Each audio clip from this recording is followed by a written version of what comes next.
Shalom. First and foremost, I would like to give all the honor, glory, and praise unto Yahweh, Bahashem, Yahweh Shai, Bahashem Rakakodash.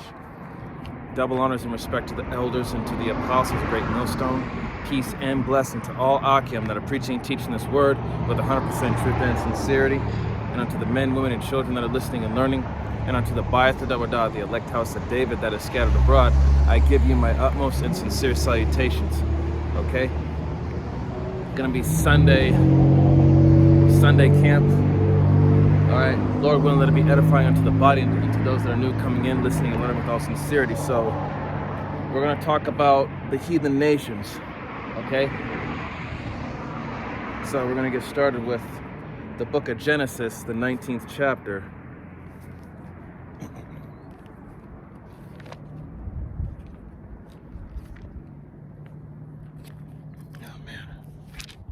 It's going to be Genesis chapter 19, verse 29.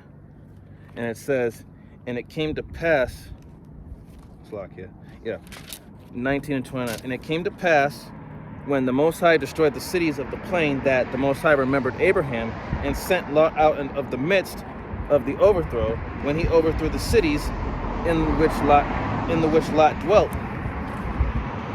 Verse 30, and Lot went up out of Zoar, and dwelt in the mountains, and his two daughters with him, for he feared to dwell in Zoar, and he dwelt in a cave, he and his two daughters. Okay, and the city of which Lot dwelt therein, that the Lord had him leave, was Sodom and Gomorrah. The only one who didn't make it out was his wife. So he went to a cave, he and his two daughters. In verse 31 it says, and the firstborn said unto the younger, our father is old, and there is not a man in the earth to come in unto us after the manner of all the earth. Verse 32, come, let us make our father drink wine, and we will lie with him, that we may preserve seed of our father. Verse 33, and they made their father drink wine that night, and the firstborn went in and lay with her father, and he perceived not when she lay down, nor when she arose. So Lot was so damn plastered that he didn't even recognize that it was his own daughter that was sleeping with him. All right. Now, verse 34, it says, and it came to pass on the morrow that the firstborn said unto the younger, behold, I lay yesternight with my father. Let us make him drink wine this night also, and go thou in. Page turn, dummy. Excuse me. And go thou in and lie with him, that we may preserve seed of our father. Verse 35, and they made their father drink wine that night also, and the younger arose and lay with him, and he perceived not when she lay down, nor when she arose. 36, thus were both the daughters of Lot with child by their father. Verse 37, the firstborn bare a son, and called his name Moab. Okay? The same is the father of the Moabites unto this day. And the Moabites are the so-called Chinese. Verse 38, and the younger, she also bare a son, and called his name Ben-Ami. The same is the father of the children of Ammon unto this day. So the Ammonites, the so-called Japanese. And how do we know that Moab and Ammon are the so-called Chinese? Well, when you look up the word Mongoloid, okay, it goes into those that are, you could say, have Down syndrome. And it could also pertain to the Mongols, which were of so-called Asian people. But more to the point, and you can even look it up. You know, you can even look up Down syndrome kids in comparison to people with Down syndrome in comparison to people that are Asian. And if you really look closely, and you can see that they have similar features: slanted eyes, oval-shaped faces. So, as you know, the truth is the truth, no matter how demeaning, embarrassing, or how offensive, but the so-called Asians are the product of incest. Okay? Let me get Deuteronomy chapter 23.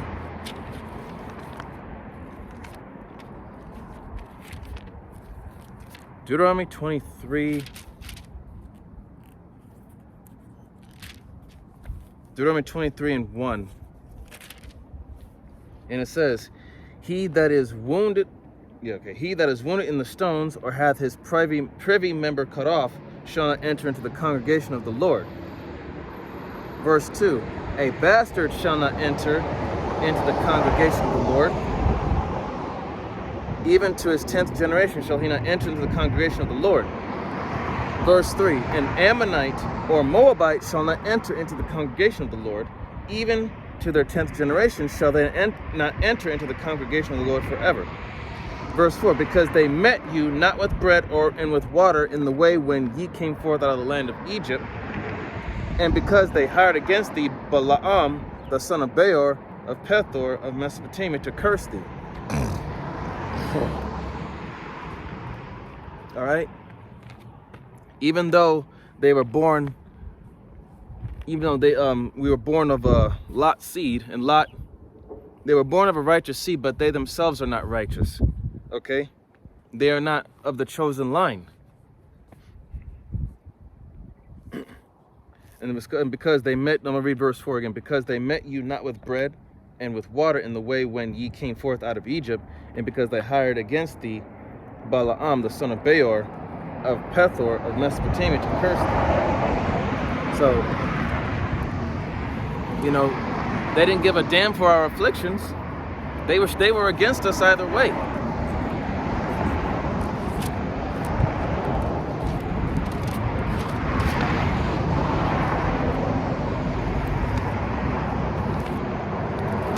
Next is going to be the book of Nehemiah.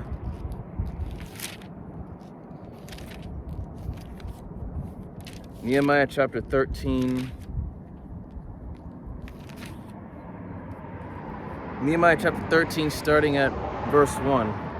And it says, on that day they read in the book of Moses in the audience of the people, and therein was found written that the Ammonite, the page turned on me again, that the Ammonite and the Moabite should not come to the congregation of the Most High forever, because they met not the children of Israel with bread and with water, but hired Balaam against them, that he should curse them, howbeit our power turned the curse into a blessing. So the so-called Asians, Moab and Ammon, okay, they have no part in this. Okay, but don't forget that our people are scattered amongst these other nations. So you have to keep that in mind. So you're going to have Israelites that are going to look like so-called Chinese or Japanese or Korean, so on and so forth. You're going to have Israelites that look like them. Why? Because our people were scattered. So let me get the book of Zechariah. This is going to be the book of Zechariah.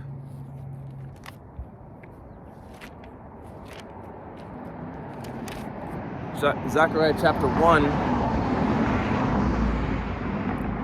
verse 15, and it says, and I am very sore displeased with the heathen that are at ease, for I was but a little displeased, and they helped forward the affliction. Okay, so Yahweh Hashem Yahushai was very displeased and upset with these heathen for joining hand in hand with the enemies against Israel. Okay, he would have been more pleased if they were to help us rather than just make things worse. Okay, so we're gonna go to that's on Moab and Ammon. So yes, the so-called Asians, they're of the product of incest between father and daughter. Lot and his two daughters. So all right, now we're going to go back to Genesis, the 10th chapter.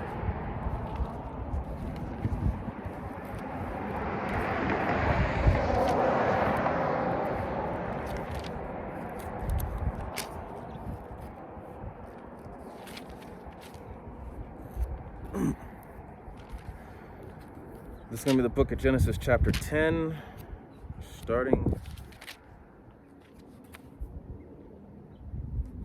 chapter 10, verse 21. And it says, unto Shem also the father of the children of Eber, the brother of Japheth the elder, even to him were children born. Okay, and the children, verse 22, and the children of Shem were Elam and Ashur, and Arphaxad, and Lud, and Aram. Okay, now we're going to go to the book of Daniel, chapter 5.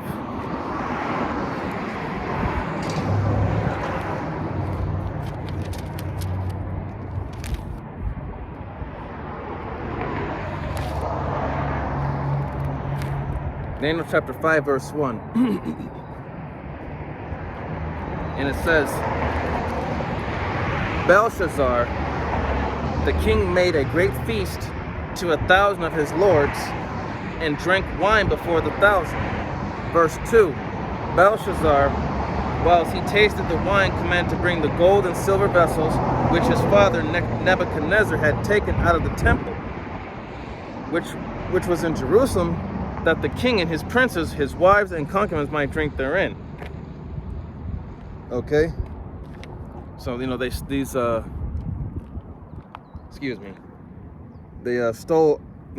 all the gold and silver from the temple of Jerusalem, and the Lord Yahweh, he was displeased with that.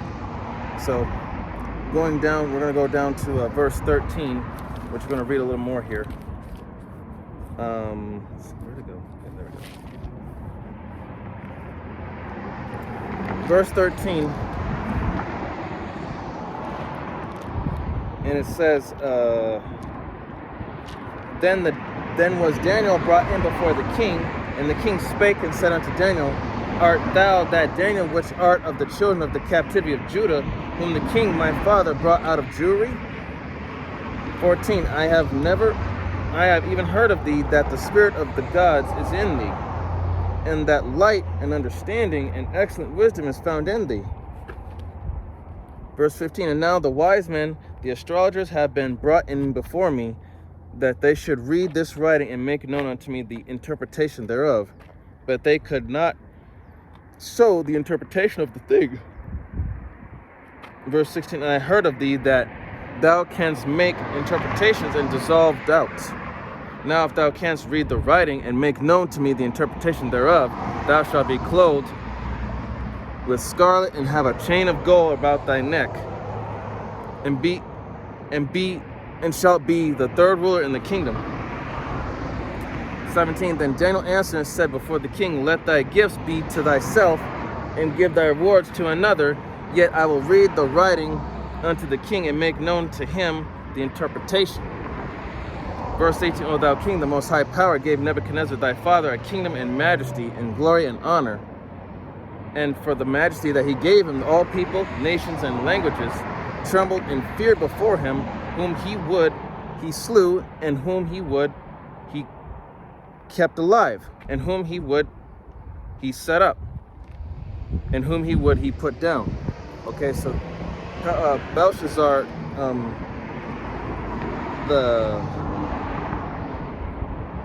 I think it was the grandson of Nebuchadnezzar, the son of Nebuchadnezzar, sorry. And so he was getting the interpretation of this, and it was ultimately going to be, well, I'm going to get to it here. Let's see. Verse 20, but when his heart was lifted up and his mind hardened in pride, he was deposed from his kingly throne, and they took his glory from him. Verse 21, he was driven from the sons of men, and his heart was made like beasts, and his dwelling was with the wild asses. They fed him with grass like oxen, and his body was wet with the dew of heaven. So in other words, Nebuchadnezzar was brought to a very low estate, to like the state of a wild animal, a beast, because he became so puffed up with pride that, he think that he was really all that. But the Lord had to remind him that, it's because of me that you have what you have right now. So Yahweh Shem Shai had humbled him greatly by bringing him to that lower state of being like a beast, an animal. All right, and till he knew that the Most High ruled in the kingdom of men, and that he had appointed over it whomsoever he will. So Yahweh B'Shem Yahushai rules in the kingdom of the men, and whoever he puts in power, that's who's going to be empowered. Whoever he puts below, that's who he's going to put below. Okay? Yahweh B'Shem Yahushai is the one who places. He's the master chess player. Okay? He's the one that places people where they should be according to his will. Verse 22, and thou, his son, O Belshazzar, has not humbled thine heart, though thou knewest all this. Verse 23, but has lifted up thyself against the Lord of heaven, and they have brought the vessels of his house before thee, and thou, thy lords, thy wives, and thy concubines have drank wine in them. And thou hast praised the gods of silver and gold, of brass, iron, wood, and stone, which see not, nor hear, nor know, and the power in whose hand thy breath is, and whose are all thy ways, hast thou not glorified. Verse 24, then was the part of the hand sent from him, and this writing was written. Verse 25, and this is the writing that was written. Mene, mene, tekel upharsin. 26, this is the interpretation of the thing. Mene, the Most High hath numbered thy kingdom and finished it. Tekel, thou art weighed in the balances and art found wanting. Okay? Peres, thy kingdom is divided and given to the Medes and Persians. 29, then commanded Belshazzar, and they clothed Daniel with scarlet and put a chain of gold about his neck and made a proclamation concerning him that he should be the third ruler in the kingdom. Verse 30, in that night was Belshazzar, the king of the Chaldeans, slain, and Darius the Median took the kingdom, being about 62 years old, so 62. Okay, this was going into Elam and Asher, because Ashur, those are the so-called Assyrians.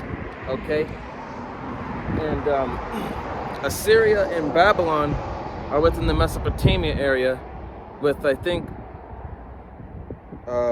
Babylon being on like the east, and Ashur being on the northwest side of Mesopotamia. And let's see. Now we're gonna go to and remember, Elam's the so-called East Indians, or the Hindu people. But we're gonna get into that right here in a second. This is gonna be the same book, the book of Daniel, the 8th chapter. Daniel chapter 8, verse 2. And it says,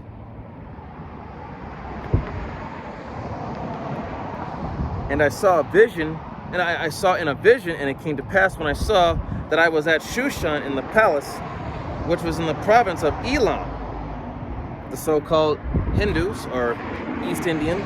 And I saw in a vision, and I was by the river of Lai. Verse 3, then I lifted up mine eyes and saw, and behold, there stood before the river a ram which had 2 horns.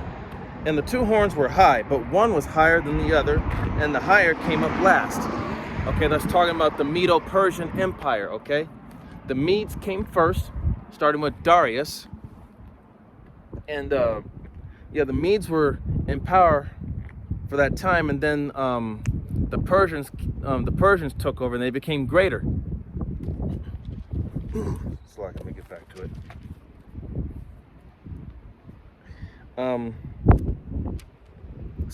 Around Elam, like a lot of the around the area in India, and like the southern parts of Iran and Iraq, those are Elamites, so-called Middle Eastern Indian.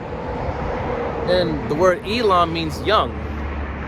Okay, and if you really look at it, a lot of these Middle Easterners, especially when you look at the men, when they're like grown-ass men or middle-aged, they still look young. They have a youthful appearance. Okay,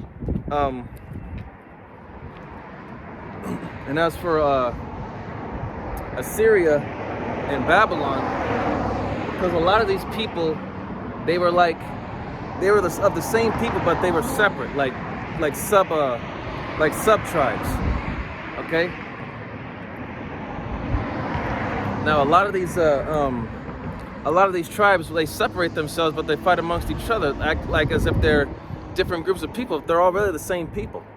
And some of the like I said, from that part of Mesopotamia and Assyria, and some parts of northern northern Iran, a lot of those some of those people are Assyrians.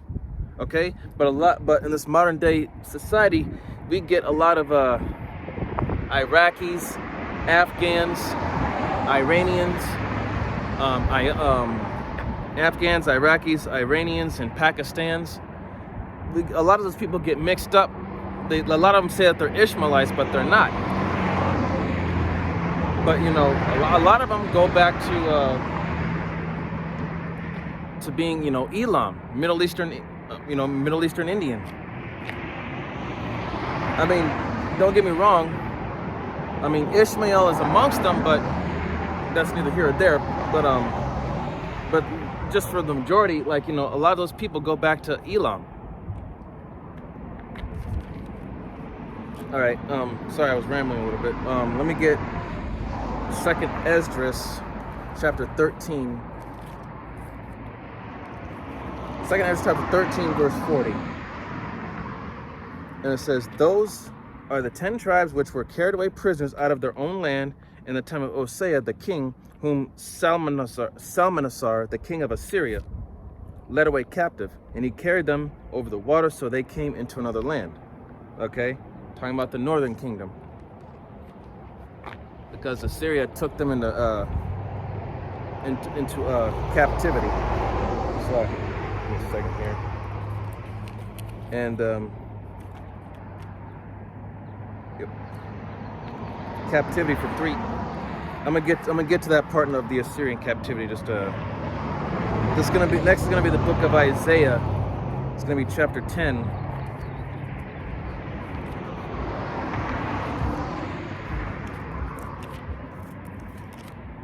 Isaiah chapter 10.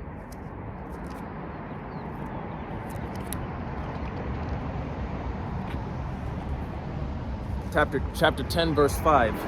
And it says, "O Assyrian, the rod of mine anger, and the staff is in their hand, and the staff in their hand is mine indignation." Okay?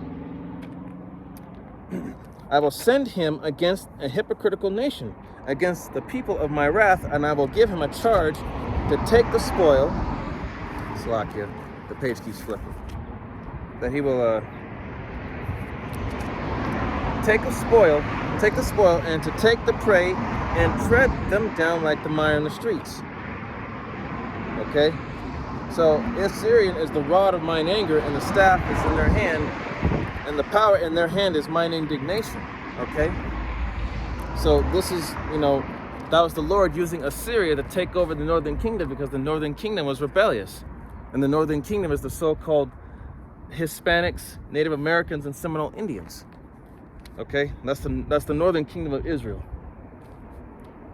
All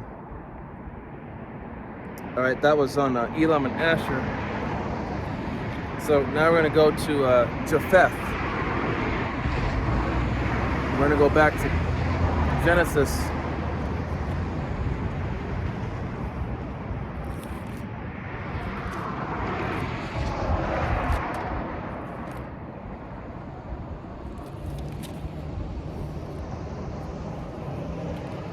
Genesis chapter 10, verse 1.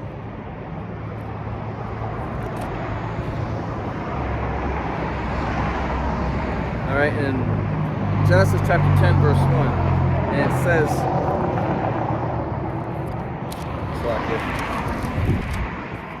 "Now these are the generations of the sons of Noah, Shem, Ham, and Japheth. And unto them were sons born after the flood." Okay, the sons of Japheth, Gomer and Magog and Madai and Yavan and Tubal and Mesech and Tiras. Verse 3, "And the sons of Gomer were Ashkenaz and Riphath and Togarmah. And the sons of Yavan are Elisha and Tarshish and Kittim.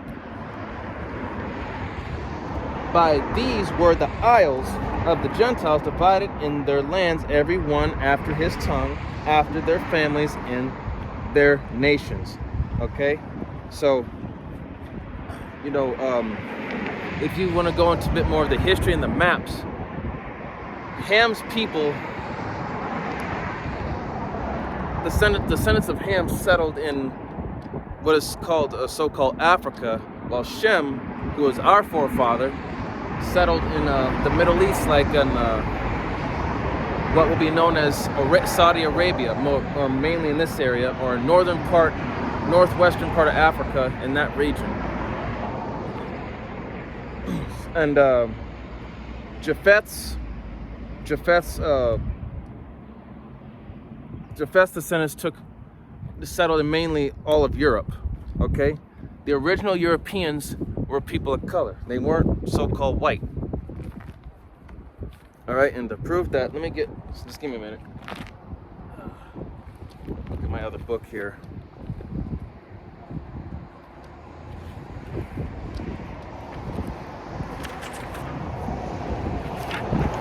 Let's see.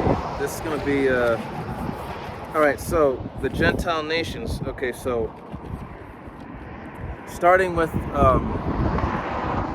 descendants of Japheth. Okay, now Gomer, which is modern day Turkey, Russia, Magog is Russia, Yavan is Greek, Ashkenaz is German, so now you know where they get the word Nazi from, Tarshish, which is Spain, and Kittim, which is Cyprus or Italy. Okay, so those are, so when you look into that region of the world, a lot of if you want, and if you do a little bit of looking up in history, if you look up ancient Minoans and you look at the traditions of the modern day Hawaiians, Samoans, and all these other islanders, the Polynesians, the Tongans, Chamorros, Guam, and even even the Filipinos. Okay, and the Filipinos are not Asians. Okay, they're Japheth. When you look at the some of the paintings and when you look up some of the paintings and the artwork of the ancient Minoans and the Mycenaeans, of course the men were the difference between the men and the women is that the men were depicted as brown and the women were depicted as white, but that doesn't mean that the women were actually white, so-called white. They were just showing a differentiation between the man and the woman. And if you look at their features, they have that long curly hair, and some of them have tattoos, and they wore skirts or those loincloths. And if you look at some of the traditional modern day Hawaiians and Samoans, they wear those kind of things. And a lot of women in that type of culture, they didn't really wear anything to cover their breasts. And a lot of their culture goes into a lot of the women were worshipped as like deities, women worship. And so like I said, the original inhabitants of Europe were people of color, Japheth. And you can even look at let's see, if I'm trying to remember correctly off the top of my head, but in those particular regions, the Medes, like they said, the Medo-Persian Empire, the Medes, that was Japheth taking over. Darius was of that lineage. Okay, now let's get the book of Joel. Yeah, sorry, I was rambling on there, but just to give a little bit of history there. This is the book of Joel. But you can even look up Elder Apostle Ramlab. He was very what's the word I'm looking for? He went really deep into the history of Japheth and who they are. So you can just type in who is Japheth and on YouTube and you'll find the video. But yeah, he really went in depth with it. But this is gonna be Joel chapter 3. Joel chapter 3 verse 1, and it says, yep, Joel 3:1, and it says, for behold, in those days and in that time, when I shall bring again the captivity of Judah and Jerusalem, I will also gather all nations, and will bring them down into the valley of Jehoshaphat, and will plead with them there for my people and for my heritage Israel, whom they have scattered among the nations and parted my land. Okay, going down, I'm gonna go down to verse 5, and it says, because ye have taken my silver and my gold, and have carried into your temples my goodly pleasant things, the children of also of Judah and the children of Jerusalem have ye sold unto the Grecians. And when you look up the word Grecians, it goes back to Javan, or Javan, which is a descendant of Japheth. So yes, we were sold unto the Grecians. And Joel verses 1 through 2 was talking about the time of the Arab slave trade. Okay, when the Jews tried to escape Roman persecution, they were held captive by the Arabs and the Africans because of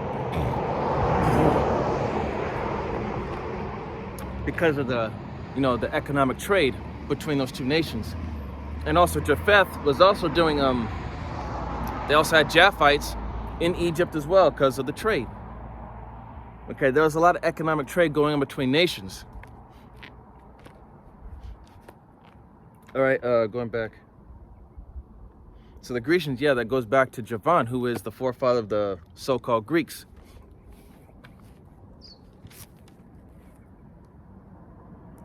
All right, going back to Genesis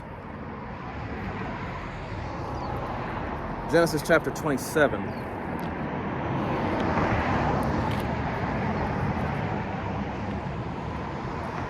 Chapter 27, verse 34.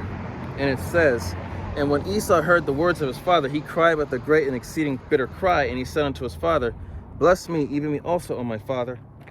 Verse 35, and he said, thy brother came with subtlety, and hath taken away thy blessing. 36, and he said, is not he rightly named Jacob? For he hath supplanted me these 2 times. He took away my birthright, and behold, now he hath taken away my blessing. And he said, hast thou not reserved a blessing for me?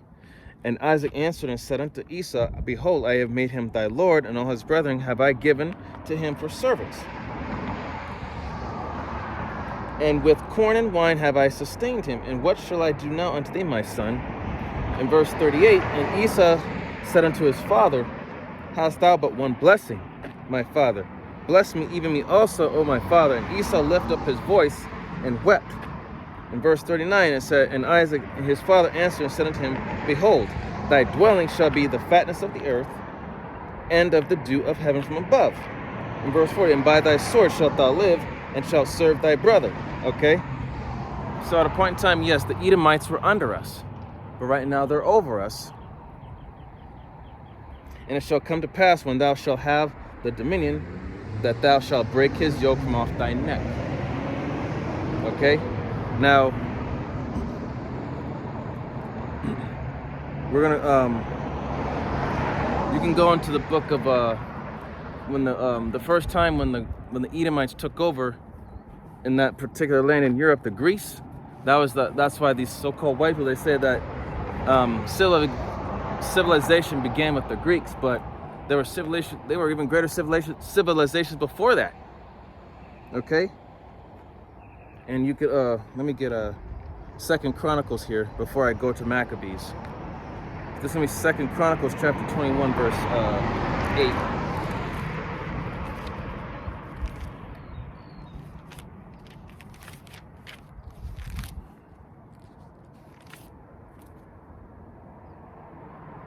Second Chronicles chapter 21.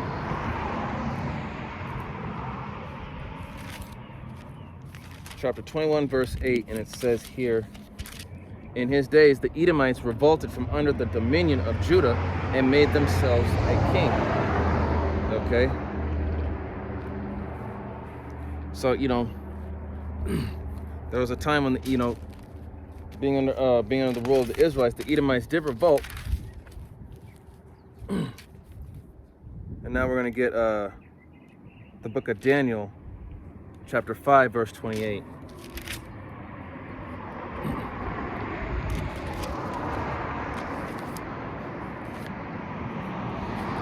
Daniel chapter 5, verse 28, and it says,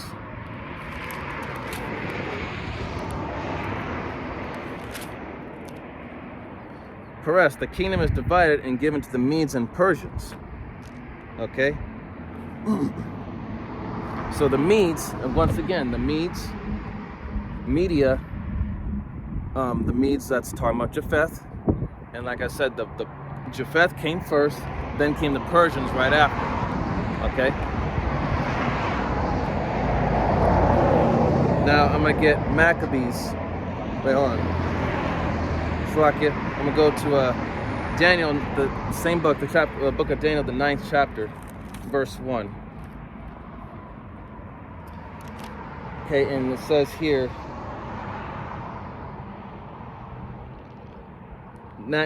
Daniel 9 and 1, in the first year of Darius, the son of Ahasuerus of the seed of the Medes, which was made king over the realm of the Chaldeans. Yes, because he slew Belshazzar. That let me see, where was that at? 5 and verse 31, 5 and 31. Daniel 5 and 31. No, 5 and 30. In that night was Belshazzar, the king of the Chaldeans, slain. In 31, and Darius the Median took the kingdom about 62 years old. Okay. Now we're going to go to the 7th chapter, the same book, Daniel, the 7th chapter. Okay, just making sure that this is working. It's going to be the book of Daniel, the 7th chapter, verse 5. And behold, another beast, a second like to a bear, and it raised up itself on one side, and it had 3 ribs in the mouth of it, between the teeth of it. And they said thus unto it, Arise and devour much flesh. Okay, that's talking about the Medo-Persian Empire. Okay, but right now, the modern day Medes are the so-called Russians, which are Edomites. Okay, they're that bear that's being stirred up. Okay, now let me see. So, and it raised itself up on one side. Okay, talking about who would, because remember, like I said in earlier, that one horn was higher than the other. In Daniel, the 8th chapter, the one that was higher than the other, that was the Persians. They became greater than the Medes. And it said it had 3 ribs in the mouth, and between the teeth. And they said, Arise and devour much flesh, which means that it conquered many lands within that region. In verse 6, after this I beheld, and lo, another like a leopard, which had upon the back of it 4 wings of a fowl. The beast had also 4 heads, and dominion was given to it. Okay? That's talking about Greece. Okay? And who conquered the Persians?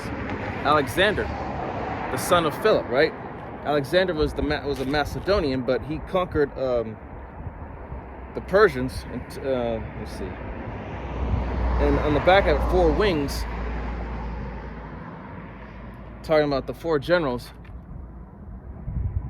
The 4, Alexander's generals, his successors. And it also had 4 heads, and dominion was given to it.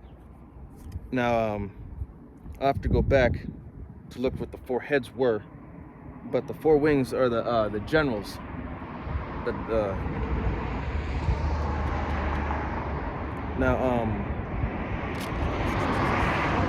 Let's go into First Maccabees.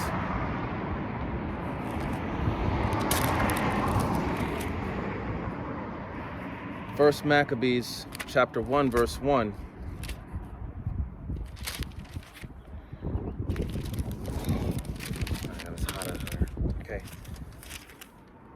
1 Maccabees chapter 1, verse 1. And it says, "And it happened that after that Alexander, son of Philip the Macedonian, who came out of the land of Kittim, had smitten Darius, king of the Persians and Medes, that he reigned in his stead the first over Greece." Verse 2, "And made many wars, and won many strongholds, and slew the kings of the earth." In verse 3, "Went through to the ends of the earth, and took spoils of many nations, insomuch that the earth was quiet before him, whereupon he was exalted, and his heart was lifted up." Okay? "And he gathered a mighty strong host, and ruled over countries and nations and kings, who became tributaries unto him." Okay? So that was the time when the Edomites came into power, and they conquered all those nations within the area, brought them under their rule. And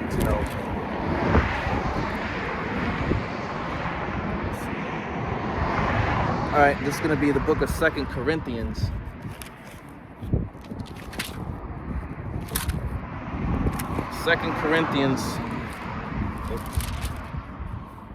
Chapter 2. 2 Corinthians chapter 2, verse 11. And it says, "Lest Satan should get an advantage of us, for we are not ignorant of his devices." Okay, so because Yahweh Shema Shai has given us the eye salve and the discernment to be able to discern the truth from the lies, opening up our minds to get this knowledge, wisdom, understanding, and to do our research and to and to apply it to the scriptures, is how how we can avoid not get is how we know like I said, to discern the truth from lies, and to know the next, and to stay one step ahead of this devil. Okay, and you can go to the book of Sirach, chapter 5. In the Sirach in the Apocrypha, chapter 5.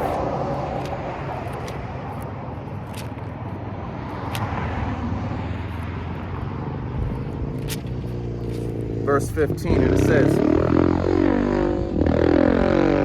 "Be not ignorant of anything in a small..." Let's see here. There we go. Sorry, the sun is in my face. It says, okay, so 5 and 15. It says, "Be not ignorant of anything in a great or a small." Okay, so in any small or great matter, be not ignorant. Know what's going on. Study and do your research and find out what's really going on, so that way you're not caught off guard, or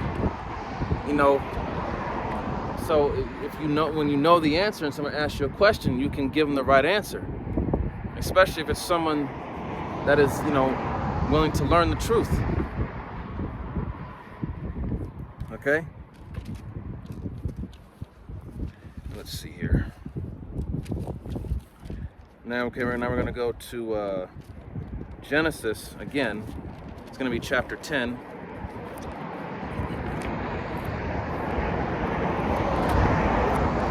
So Esau Edom was given the sword. That's his blessing, which is the modern day gun, his military, his technology. He was given that blessing to have that power over all these other nations. But it's not going to last, because there's a time to rise and a time to fall. All right, this is going to be the book of Genesis, chapter 10, verse 6. "And the sons of Ham, Cush, and Mizraim, and Phut, and Canaan." Excuse me. And Cush, my book. So Cush would be the Slovakia. Cush is the so-called Ethiopians. Okay.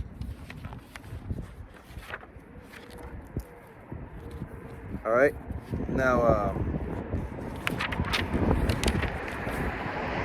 and Mizraim, which is the so-called Egyptians. Phut is the Libyans, and Canaan is the South Africans. All right, now let me get some scriptures to back this up. Okay, we're going to go to Genesis chapter 15, verse 13. Genesis chapter 15, verse 13, and it says here,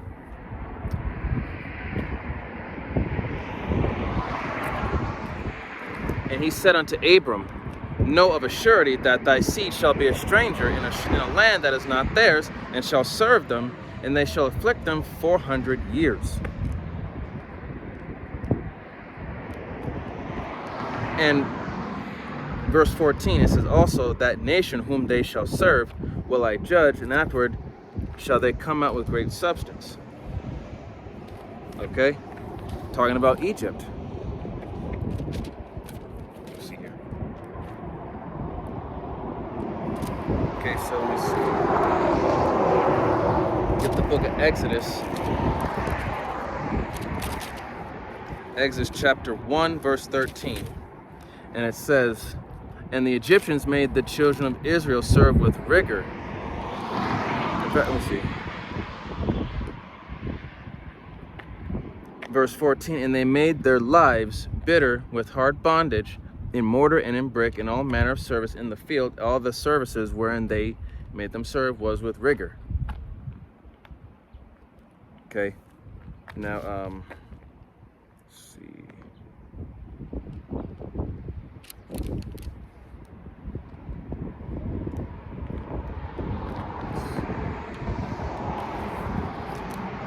Okay, and also, here's another thing here. This is going to be a...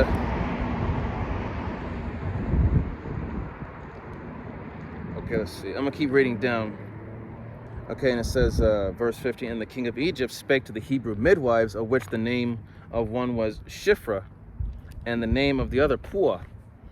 16, and he said, when ye do the office of a midwife to the Hebrew women, and see them upon the stools, if it be a son, then he shall kill him, but if it be a daughter, then she shall live. Verse 17, but the midwives feared the Most High, and did not as the king of Egypt commanded them, but saved the men children alive. Verse 18, and the king of Egypt called for the midwives, and said unto them, why have ye done this thing, and have saved the men children alive? Verse 19, and the midwife said unto Pharaoh, because the Hebrew women are not as Egyptian women, for they are lively and are delivered ere the midwives come in unto them. 20, verse 20, therefore the power dealt well with the midwives, and the people multiplied and waxed very mighty. Okay, so that right there tells you that the Israelite women are nothing like the Hamite women. They have a different spirit. In fact, let me get Exodus 11 and 7. And it says here, but against any of the children of Israel shall not a dog move his tongue against man or beast, that ye may know how that the Lord doth put a difference between Egyptians and Israel. Okay, we may look alike, but we are not of the same bloodline. Okay, the Egyptians come from Ham, the Israelites come from Shem. Yes, Shem and Ham are brothers, but their bloodline is through their descendants individually. Okay, Yahweh, the Heavenly Father, made a separation of the bloodlines in the nations. So yeah, we may look like the Hamites and vice versa, but remember, we are two different groups of people. Two different nations of dark-skinned people. We are not the same. Okay, this is going to be Exodus 12 and 40. And it says, now the sojourning of the children of Israel who dwelt in Egypt was 430 years. So we had served under Egyptian captivity for 430 years. Almost half a millennia. All right. Now we're going to go into the captivities of Israel. Egypt was 430 years. Now Cush was 8 years, the so-called Ethiopians. Now I'm going to get the book of Judges to prove that. The book of Judges.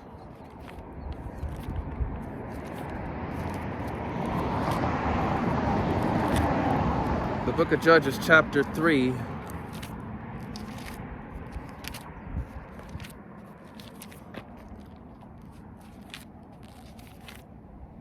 Let's see here.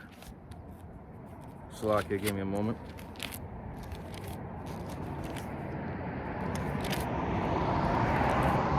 Judges chapter 3, verse 3 through 10. And it says, namely 5 lords of the Philistines, and all the Canaanites, and the Sidonians, and the Hivites that dwelt in Mount Lebanon, from Mount Baal Hermon unto the entering in of Hamath.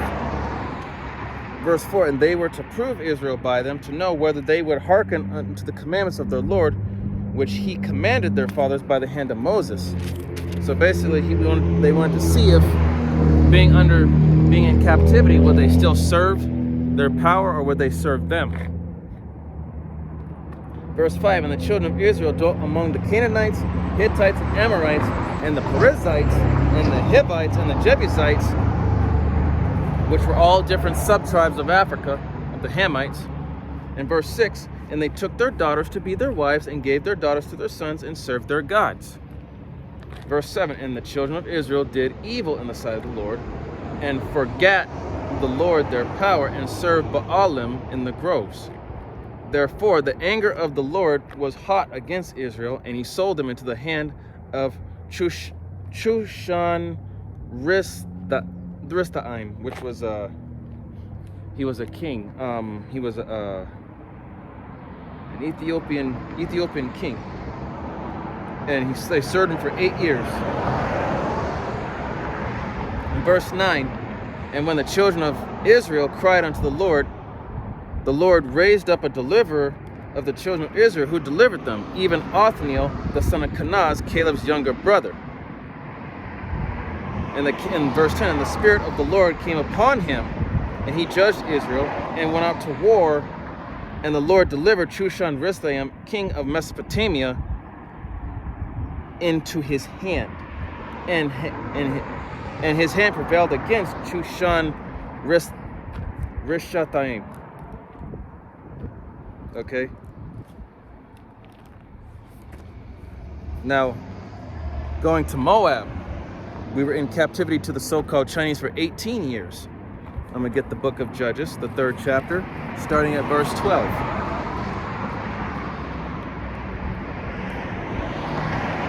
And it says, and the children of Israel did evil again in the sight of the Lord, and the Lord strengthened Eglon, the king of Moab, against Israel, because they had done evil in the sight of the Lord.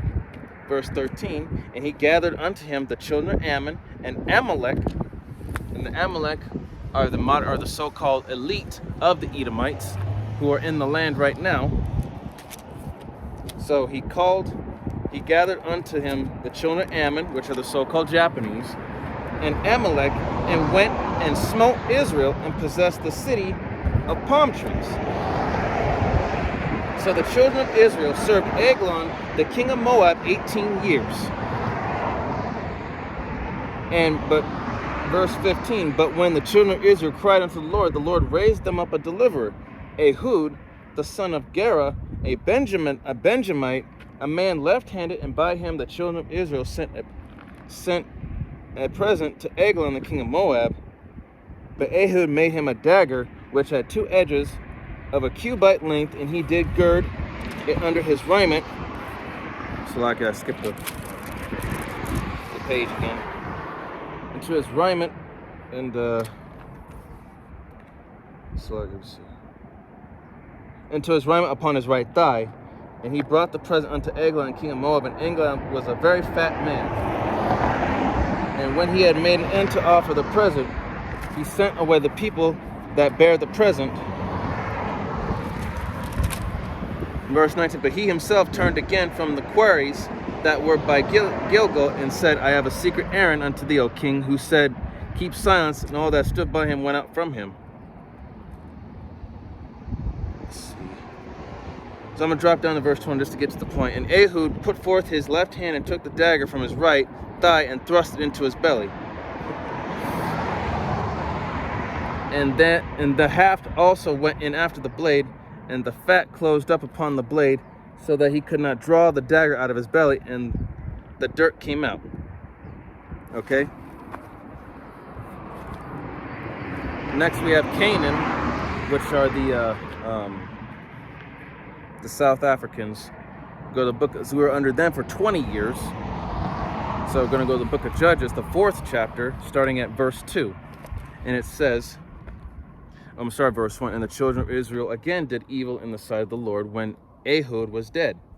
Verse 2. And the Lord sold them into the hand of Jabin, king of Canaan, that reigned in Hazor, the captain of whose host was Sisera, which dwelt in Harosheth of the Gentiles.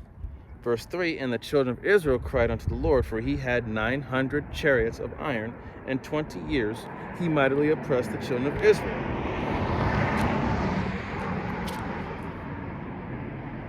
Let's see.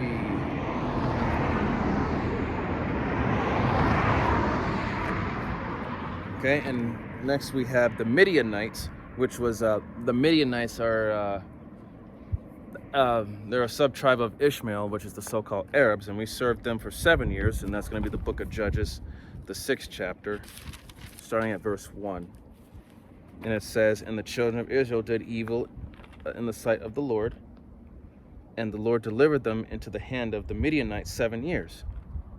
In verse 2, and the hand of Midian prevailed against Israel, and because of the Midianites, the children of Israel made them the dens which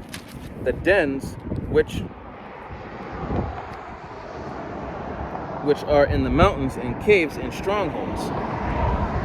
And so it was when Israel had sown that the Midianites came up, and the Amalekites and the children of the east, even they came up against them. In verse 4, they encamped against them and destroyed the increase of the earth till thou come into Gaza, and left no sustenance for Israel, neither sheep nor ox nor ass. So, and then we have the Ammonites, the so-called Japanese. We served them for 18 years. So the book of Judges, chapter 10. The book of Judges, chapter 10, starting at verse 6. And it says, and it says, and the children of Israel did evil again in the sight of the Lord, and served Baalim and Ashtaroth, and the gods of Syria, and the gods of Zidon, and the gods of Moab, and the gods of the children of Ammon, and the gods of the Philistines, and forsook the Lord, and served him not. And the anger of the Lord was hot against Israel, and he sold them into the hands of the Philistines, and into the hands of the children of Ammon. And that ye were vexed and oppressed the children of Israel 18 years, all the children of Israel that were on the other side of Jordan, in the land of the Amorites, which is in Gilead. Moreover, let me read that. In verse 9, moreover, the children of Ammon passed over Jordan to fight also against Judah, and against Benjamin, and against the house of Ephraim, so that Israel was sore distressed. Excuse me, Salakia. Okay, so verse 10, and the children of Israel cried unto the Lord, saying, we have sinned against thee, both because we have forsaken our power, and also served Baalim. Okay? And the Lord said unto the children of Israel, Did not I deliver you from the Egyptians, and from the Amorites, from the children of Ammon, and from the Philistines?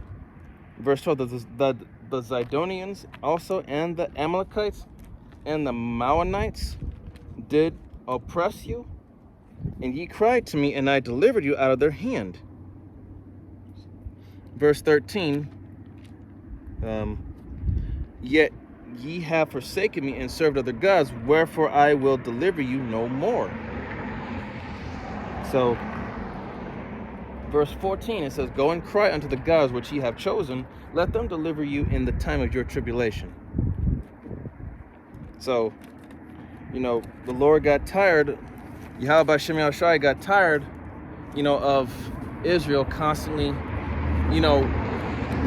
committing that spiritual idolatry and adultery, how many times how many times is the Lord gonna, like, when is his patience gonna wear thin? You're like, hey, how many times is he gonna save you until you finally understand? Now we got the Philistines. We were under their rule for 40 years. 40 years. So this is gonna be the book of Judges again, the 13th chapter, starting at verse 1. It says, and the children of Israel did evil again in the sight of the Lord, and the Lord delivered them into the hand of the Philistines 40 years. So,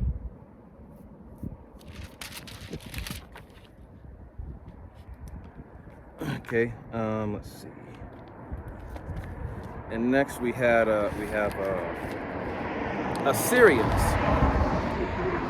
The Assyrians for 3 years. 2 Kings 15 and 29. Let me get it real quick.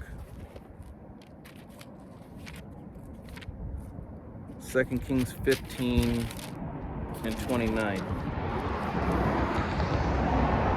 And it says, in the days of Pekah, king of Israel, came Tiglath-Pileser, king of Assyria, and took Lion and Abelbeth, Maacah, and Genoa, and Kadesh, and Hazar, and Gilead, and Galilee, all the land of Naphtali, and carried them captive to Assyria.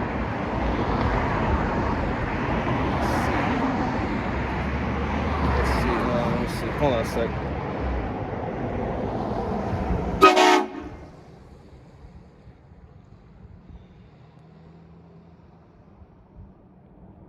Let's see, we got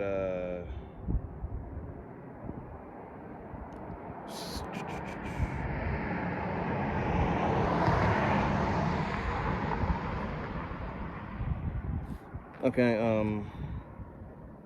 let me go down to verse, let's see.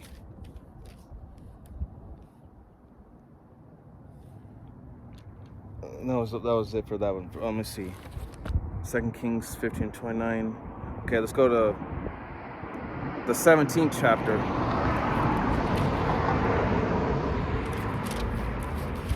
Chapter 17, verse 5. And it says, okay, 2 Kings 17 and 5. Then the king of Assyria came up throughout all the land and went up to Samaria and besieged it 3 years. There we go. Verse 6. In the 9th year of Hoshea, the king of Assyria took Samaria and carried Israel away into Assyria and placed them in Halah and in Habor by the river of Gozan and in the cities of the Medes. All right. So again, talk about economic trades between the nations, and also they also did trades between slaves, okay, for their own economic growth. You can look up the Arab slave trade and all these other slave trades. It's all Bible prophecy. Let's see. Okay, now we're going to go to the 18th chapter, 2 Kings chapter 18, verse 9, and it says, and it came to pass in the 4th year of King Hezekiah, which was the 7th year of Hoshea, son of Elah, king of Israel, that Shalmaneser, king of Assyria, came up against Samaria and besieged it. Verse 10, and at the end of 3 years, they took it.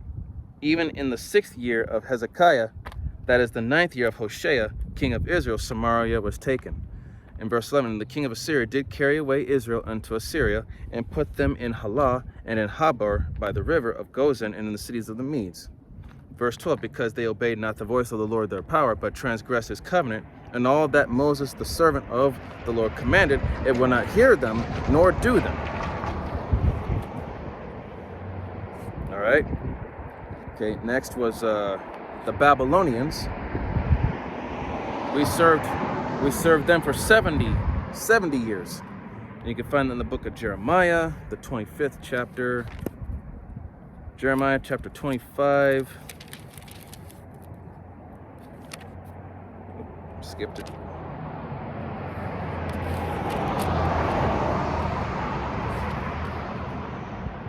Jeremiah 25 and 9. And it says, behold, I will send and take all the families of the north, saith the Lord, and Nebuchadnezzar, the king of Babylon, my servant, and will bring them against this land, and against the inhabitants thereof, and against all these nations round about, and will utterly destroy them, and make them an astonishment, and a hissing, and a perpetual desolations. Okay, and it says, verse 10, moreover, I will take from them the voice of mirth, and the voice of gladness, the voice of the bridegroom, and the voice of the bride, the sound of the millstones, and the light of the candle, and this whole land shall be a desolation and an astonishment, and these nations shall serve the king of Babylon 70 years. Verse 12, and it shall come to pass, when 70 years are accomplished, that I will punish the king of Babylon and that nation, saith the Lord, for their iniquity in the land of the Chaldeans, and will make it perpetual desolations. Verse 13, I will bring upon that land, all my words which I have pronounced against it, even all that is written in this book, which Jeremiah hath prophesied against all the nations. Verse 14, for many nations and great kings shall serve themselves of them also, and I will recompense them according to their deeds and according to the works of their own hands.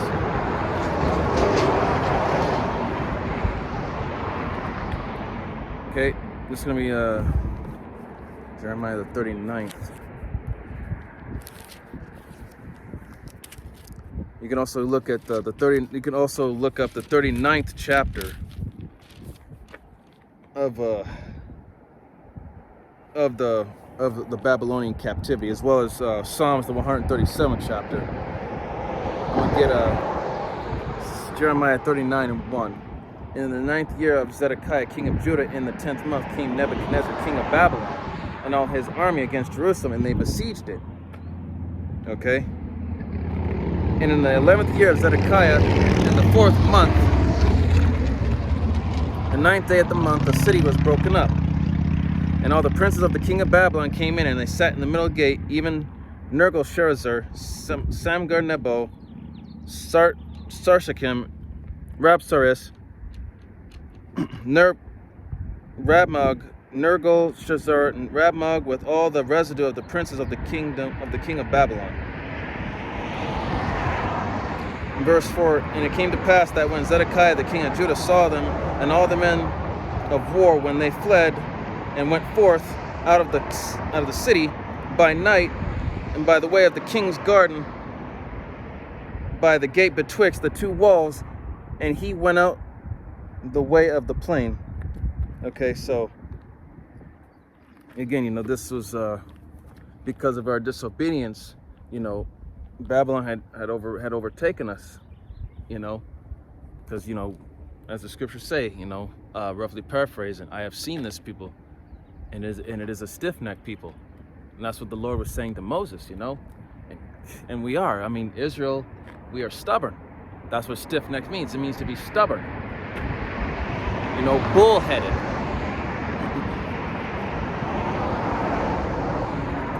And you can go to Psalms, the 137th chapter. Psalms chapter 137.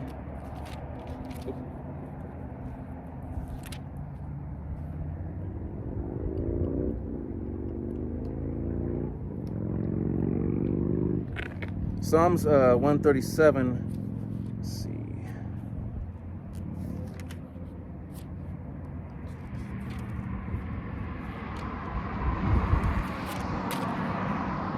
Okay, let me get there. Psalms 137. Well, the pages are messing with me right now. Psalms 137, starting at verse. Okay, this is real short. Psalms 137, starting at the top, verse 1. By the rivers of Babylon, there we sat down. Yeah, we wept when we remembered Zion. Verse 2, we hanged our harps upon the willows in the midst thereof. Verse 3, for there they that carried us away captive required of us a song, and they that wasted us required of us mirth, saying, sing us one of the songs of Zion. Verse 4, how shall we sing the Lord's song in a strange land? Verse 5, if I forget thee, O Jerusalem, let my right hand forget her cunning. Verse 6, if I do not remember thee, let my tongue cleave to the roof of my mouth, if I prefer not Jerusalem above my chief joy. 7, remember, O Lord, the children of Edom in the day of Jerusalem, who said, raise it, even to the foundation thereof. Verse 8, O daughter of Babylon, who art to be destroyed, happily shall he be that rewardeth thee as thou hast served us. In verse 9, happy shall he be that taketh and dasheth thy little ones against the stones. Okay? And I can go into this modern day Babylon, which is America. And yeah, we're gonna rejoice. We're gonna rejoice when this place is destroyed. And taketh thy little ones and dash them to pieces. Take your children, put them to death. Esau's descendants are going to be met with such a sore slaughter. Just think of the type of spirit that you're going to have to be in to laugh at the downfalls of your enemies.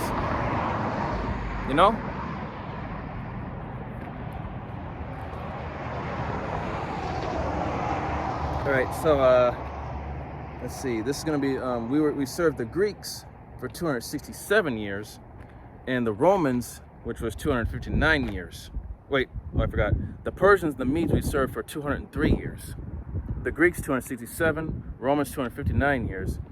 And we could go into that for the Romans, for the Daniel, the 7th chapter here. Daniel chapter 7. It says...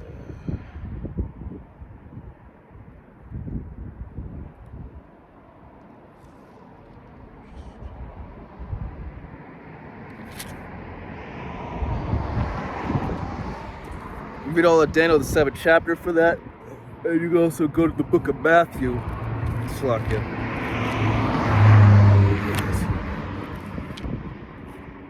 The book of Matthew, chapter 2, verse 1 through 4. Let me get it. Chapter 2, verse 1 through 4. And it says right here, now when Yahushua was born in Bethlehem of Judea, in the days of Herod the king, behold, there came wise men from the east to Jerusalem, saying, where is he that is born King of the Jews? For we have seen his star in the east, and are come to worship him. Verse 3, when Herod the king had heard these things, he was troubled, and all Jerusalem with him. Verse 4, when he had gathered all the chief priests and scribes of the people together, he demanded of them where Hamashiach should be born. Verse 5, and they said unto him, in Bethlehem of Judea, for thus it is written by the prophet.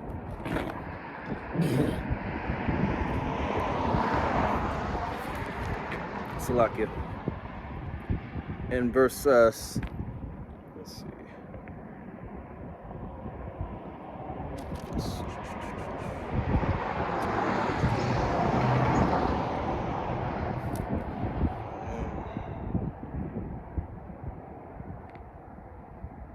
Give me a moment here.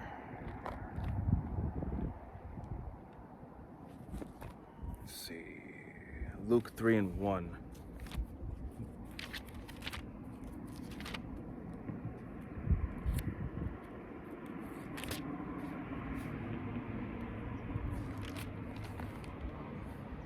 Luke 3 and 1. It says, now in the 15th year in the reign of Tiberius Caesar, Pontius Pilate being governor of Judea, and Herod being tetrarch of Galilee, and his brother Philip, tetrarch of Iturea, and in the region of Trachonitis and Lysanias, Oh man. Here, let me go to the 7th chapter, Salakia, on that. Daniel, the 7th chapter. Go back to Daniel.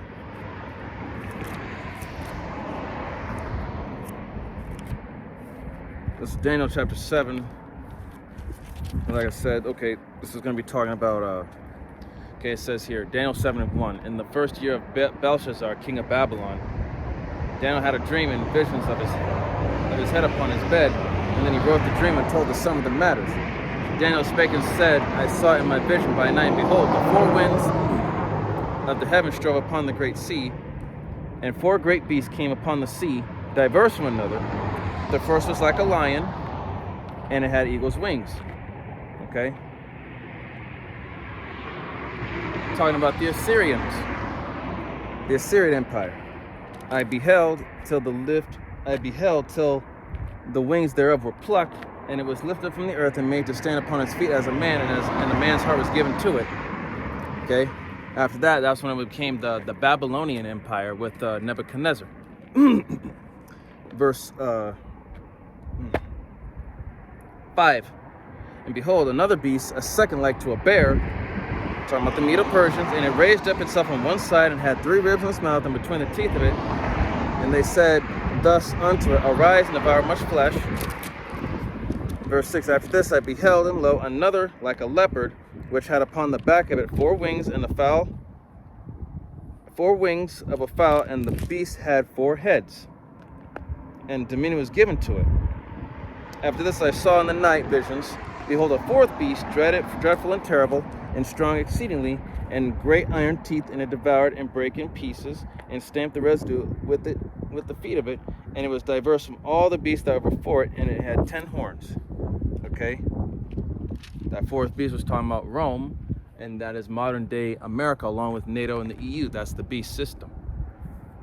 Okay? And then we had the Dark Ages, which was when the Israelites ruled Egypt for 1,000 years. And you can go into the book of Revelations, the 20th chapter.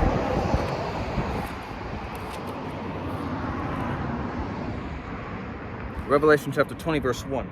And it says, And I saw an angel and come down from heaven, having the keys to the bottomless pit, which is Europe, and a great chain in his hand. And he laid hold on the dragon, that old serpent, which is the devil and Satan, and bound him 1,000 years. Verse 3, And cast him into the bottomless pit, and shut him up, and set a seal upon him, that he should deceive the nation no more, till 1,000 years should be fulfilled. And after that, he must be loosed a little season. And we're in that little season right now. And in that bottomless pit that he was sealed away in was the Caucasus Mountains of Georgia, Russia. Okay? That's where the devil was lying low, plotting and scheming into when they could make their rise to power again, which happened during the Proto-Renaissance period, which was from the early 1400s all the way up till, I think it was this 1400s to 1600s, but it was around that time when they came back into power and took over. And we've been under their rule ever since then.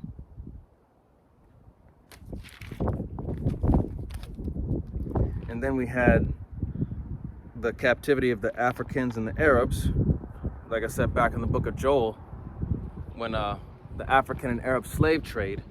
In fact, let me get it. This is going to be the book of Joel.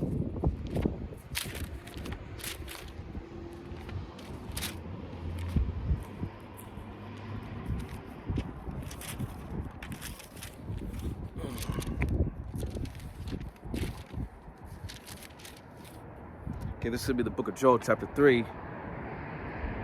Starting from verse 1, it says, For behold, in those days and at that time, when I shall bring again the captivity of Judah and Jerusalem, verse 2, I will also gather all nations, and will bring them down into the valley of Jehoshaphat, and will plead with them there for my people, and for my heritage Israel, whom they scattered among the nations, and part of my land.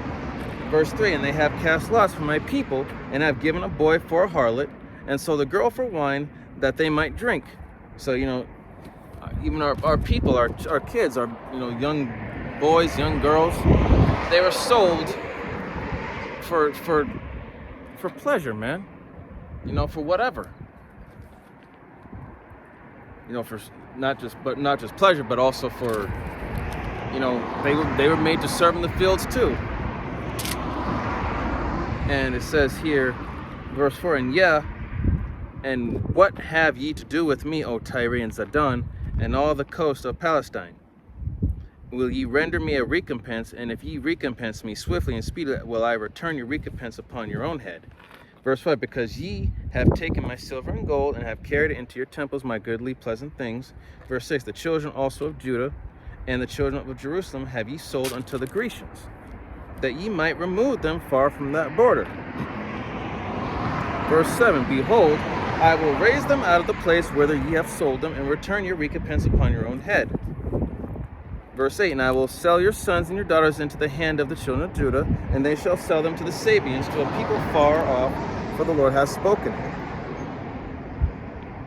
So, verse 9, it says, proclaim ye this among the Gentiles, prepare war, wake up the mighty men, let all the men of war draw near, let them come up. Verse 10, beat your plowshares into swords, and your pruning hooks into spears. Let the weak say, I am strong. Verse 11, assemble yourselves, and come all ye heathen, and gather yourselves together round about thither, cause thy mighty ones to come down, O Lord. Cause thy mighty ones to come down, O Lord. Verse 12, let the heathen be wakened, and come to the valley of Jehoshaphat, for there will I sit to judge all heathen round about. Okay? Talking about World War III. Okay? As we can see, if you've been keeping your eyes open, all these other nations are now starting to turn against America. All those that were confederate. In fact, I'm going to get the script. It's going to be Psalms chapter 82.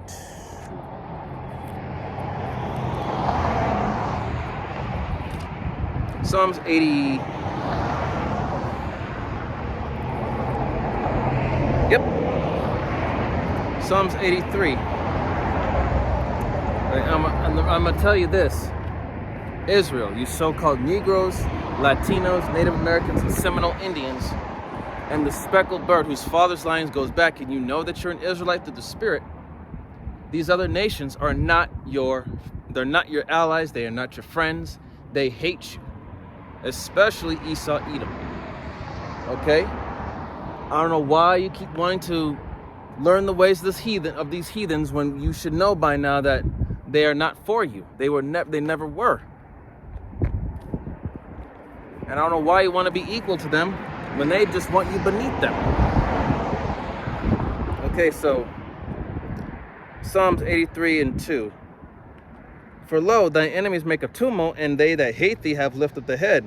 They have taken crafty counsel against thy people, and consulted against thy hidden ones.